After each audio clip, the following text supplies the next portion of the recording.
It's a really quick video on completing the squares. So imagine that you have a quadratic equation like x squared minus 4x plus 1 equals to 0. So the first thing that you would think of doing is middle terming it, but that's not possible yet. You can even pause the video and try it if you want, but it's impossible to middle term it, despite it being the easiest method.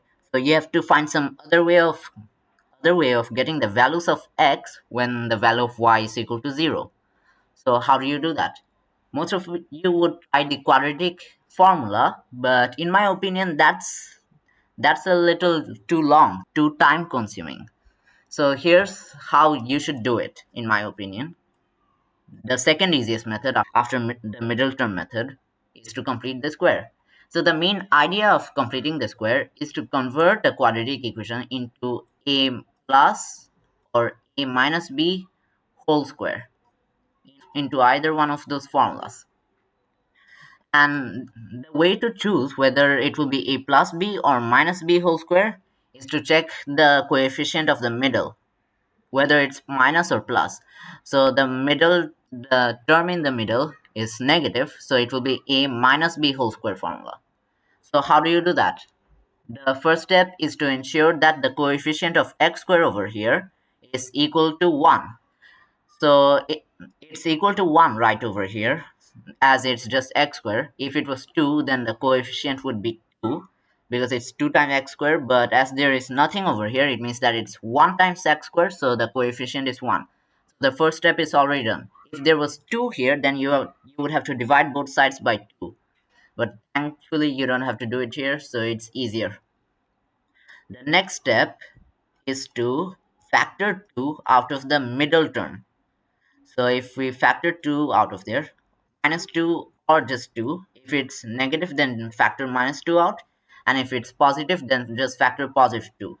If we factor 2, then this becomes 2 minus 2 into 2 into x, and then remove this or take this plus 1 and move it to the other side. So it becomes negative 1. Okay, so now that you have done that, what's the next step? Well, in the a minus b whole square formula, we're using a minus b whole square because it's minus in the middle. There are two terms, a, which is x over here, a square, minus 2 into x, which is a, into b, which is 2 over here. We'll consider b as 2 because that's the number you get when you factor 2 or minus 2, plus b. So we gotta add b over here, plus b square. We gotta add 2 square over here because 2 is represented by b, and in the formula we have plus b whole square at the end. So we'll write this as x square minus 2 into 2 into x plus 2 whole square, sorry for the horrible handwriting, minus 1. And remember, when you add something to the left hand side, you have to add something to the right hand side to keep the equation equal on both sides. So you gotta add 2 square over here, which is just 4. And then in the next line, you can write x minus 2 whole square, because the formula a minus b whole square is equals to x, or a square, which is x square over here, minus 2 into a over here, that is x, into b, which is 2 over here, plus b square. So you can convert it to that formula, x minus 2 whole square is equal to, okay, subtract 1 from 4, so you get 3, and then just square root both sides. So this becomes, sorry about that x looks horrible, 1 second. Okay, so it becomes x minus 2 because you square rooted both sides, and over here this becomes root 3. But be careful, over here there's a mistake. You can't just write root 3. I've seen many of my friends do that mistake. It's not just root 3 that's the answer to the square root of 3. You gotta write plus minus root 3, because negative 3 squared is also positive 3, negative root 3 squared is also positive 3, and plus root 3 squared is also positive. So that's why you gotta write plus minus 3. So there are two possible answers for the values of x when the value of y is 0. X minus 2 is equal to either positive root 3 or x minus 2 is equals to negative root 3. So in order to get the answers or values of x, all you gotta do is move this 2 through the other side.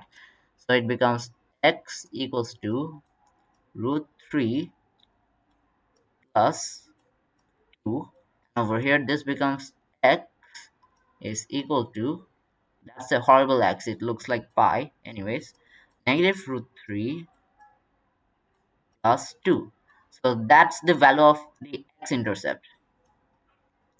And what I mean by the x-intercept, if you just wanted to know the method of completing the square, you can just stop the video right here and go away. But if you want to know what these values actually mean, then just stay.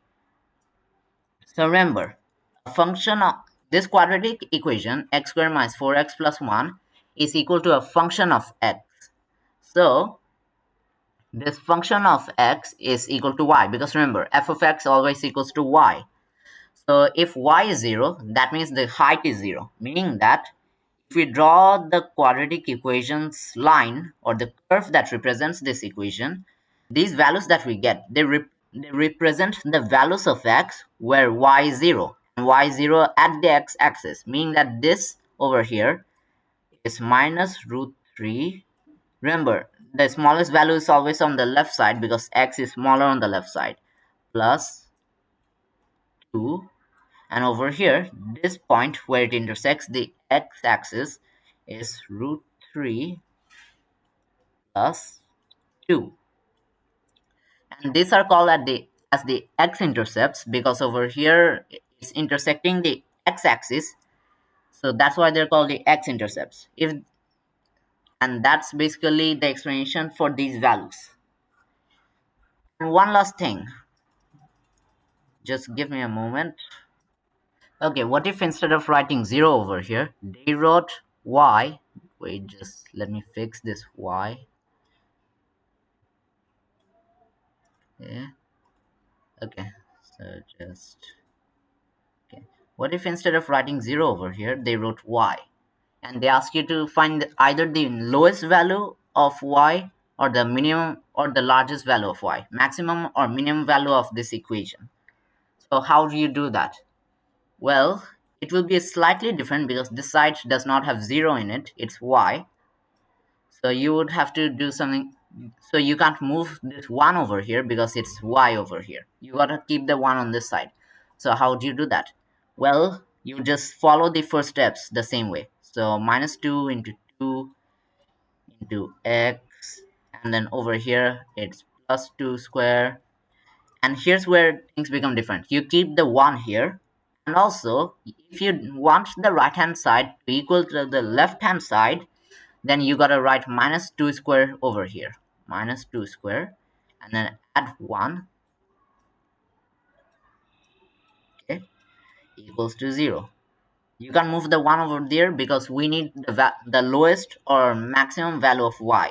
So you gotta keep it equal to y, and it needs to be y only on the right hand side. So let's just go to the next line. We can convert this x square minus 2 into 2 into x plus 2 square part into a minus b whole square formula because it's equal to, it has the same format as a square minus 2 into a into b plus b square. So we can write it as x minus 2 whole square minus 4 plus 1, which is equal to minus 3, equals to y. So now how do we know whether to get the lowest or the maximum value of x? In order to find out how to know that, just watch my previous video. But here's a simpler explanation of that. When the coefficient of x squared is positive, the graph will look like this. If it was negative, then it would be upside down like a sad face. But as it is positive, it will be like a smiley face. and the value of y represents the height of this curve. So this curve goes on infinitely upwards, meaning that if we want the maximum value of y, it will just be infinity or undefined, so we can't find that. The only value that we can find is the lowest value of y. So that's what we're going to find, the lowest value of y, not the maximum. So how do we do that? Well, in our y equals to this left hand side, right? So if the lowest value of this left hand side is equal to the lowest value of y, so how do we find the lowest value of this left hand side?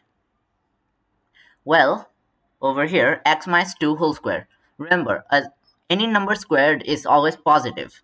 The lowest value that you can get of a square number is 0. 0 squared equals to 0. Because if you go lower than 0, like negative 1 whole square, you would just get positive 1, which is greater than 0. If you use like negative 5 whole square, it will be just positive 25. So the lowest value that you can get for this part, x minus 2 whole square, is 0. So how do we do that? Well, we turn this x into the same number as the second term in this part, which is 2, but we use this opposite operator as the middle. So over here it's negative, so we'll just make the value of x equal to positive 2. If over here it was positive 2, then we'd make x negative 2. So now that we have the value of x when this equation is at its lowest, we can get the value of y just by inputting this value of x into the equation. So 2 minus 2 whole square is 0, so we're just left with minus 3. So y equals to minus 3. That's the lowest value of y. Got it? Let me just explain it one more time, just in case you have some trouble understanding. So over here, this part is squared. So the lowest possible value that we can get of this part is 0, because if we go lower than 0, like negative 1, we would just get positive 1 because it's squared. So in order to get the lowest value, we can only use 0. So how do we get 0? Well, if the value of x was 2 here, then we're just and then we subtract 2, it becomes 0. So the value of x when y is its minimum, wait, let's write min here, min, when the value of y is at its minimum is 2. And then we just input this, so we get 0 for this part, and we're left with this minus 3. Y equals to minus 3 when it is at its minimum. This was a pretty easy question. There are some harder examples. For example, if the value of the coefficient of x was not 1 but something like 2, then it would be slightly harder. But all you would have to do is just take 2 common, and all of this will be inside a bracket. It would be like x squared minus 2x plus half, and then do everything that I did inside the brackets while keeping the 2. And then after you turn it into this formula, multiply them all by 2, so it would become 2 times x minus 2 whole square minus 6. And this minus 6 would be the lowest value of y, because if we convert this x minus 2 whole square into a 0, then 2 times 0 would still be 0, and we would be left with minus 6. So yeah, I think I've discussed everything you need to know. If you have any questions, just comment them down below. Once again, I'm not a professional, so if there's any problems with my explanation, please just comment them if you have any criticisms. I'm trying to improve.